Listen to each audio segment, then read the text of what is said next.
Can you walk us through like the execution of this project? I know you said it started as a short, but like for someone who's out there is like, yeah, but how do I make this happen? I've got my Erika, I've got my Kristi, we've got an idea. Now what? The first thing that comes in mind is like, who is your audience and do they care? Like, who are you making this movie for?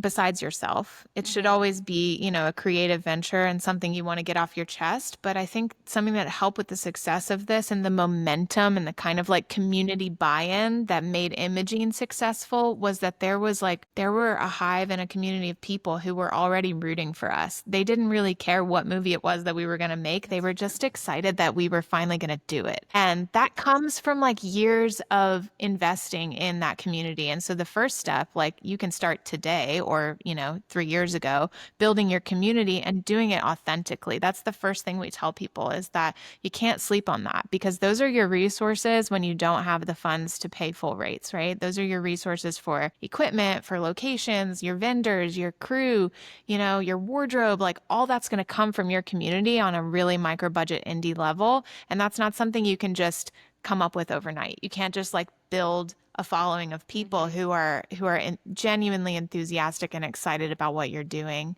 And I think part of what makes our community so invested in us emotionally is that we show up authentically for them. And we've always done that from day one.